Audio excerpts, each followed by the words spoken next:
कही आम राष्ट्रपति पृथ्वी प्रसिद्ध आम भौणी से आम आदिवासी झील आम ओडिया झील उच्चा शिक्षिता सुनाम कले सोनिया गांधी कौन कहले विचारी महिला से गोटे 3 घंटिया भाषण राष्ट्रपति एत बड़ भाषण आज पर्यटन कौ राष्ट्रपति गोटे 3 घंटिया भाषण से शोष कला क्लांत हो गले से सोनिया गांधी कहीदे विचारी महिला कौन कथा सेमती किसी सीरीयस भाषा नुह लंग स्पीच रे कौ ये कहीदे ये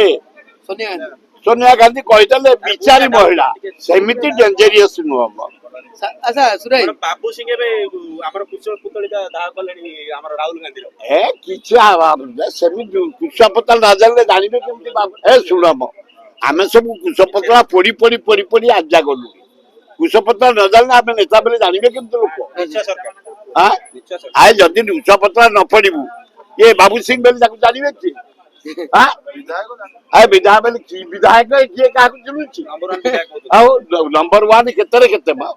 आंगुठी रे ना गोटी हां आमे पर 60 वर्ष विधायक किए पचार काकू ए ठीक पढ़ा जड़ा कले लोक टे चिनिबे ताको बाबू चिनियो सोनिया गांधी व्यवहार सिखना से सिखेइबो ता बहु बयस सोनिया गांधी ये पुओ बयस सिखेइबो आए बाबू सिंह रो बहु विजय महिला मोर्चा कहिसन ओ विजय महिला मोर्चा से महिला गुड़ा को एठे सेठे चारियारे बुलुछुन तो से कहिसन सोनिया गांधी आयरन लेडी 15 वर्ष भारत सरकार चलेला से मनमोहन सिंह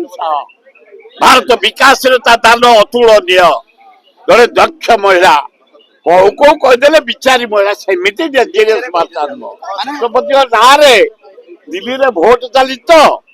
केमिति भोट को हाथेया राष्ट्रपति ना विचारी महिला कौन खराब हुआ महिला मोर्चा कहले ताको पुओ किछि दिन तळे सांसद को आखि फटैतले ताको मा इबला कथा कहै ताको परंपरा एटा रहि अरे से नेहरू परिवार जे कहिसिन सेउडा को भिखारी परिवार रु आइसिन बोले जे कहिसंती सेउडा भिखारी परिवार छंती पंडित जवाहरलाल नेहरू बैग जे कहिस भारत वर्ष स्वाधीनता आनिया पई जेते नेता जेल जाइतले सुनि था 7.5 वर्ष पंडित जवाहरलाल नेहरू जेल जाइसंती ताकू तमे तुलना करिवो अरे इंदिरा गांधी देश पे जीवन देइसंती अरे राजीव गांधी देश पे जीवन देइसंती नेहरू परिवार तमे तुलना करो आया सुनिया मिलची बीजेडी वाला मेली को लेनी और विजय महापात्र ताको लीड नोजंती आ भीतर कोन कहिबे ये पचारची का कोई हमें कांग्रेस पूरा फॉरवर्ड राहुल गांधी नेतृत्व रे सोनिया गांधी नेतृत्व रे खगड़े नेतृत्व रे हमें रेडी एकदम डोर टू डोर हमर आयोजन होईची परिवार रु बाहरिबो प्रति फैमिली रु बाहरिबो।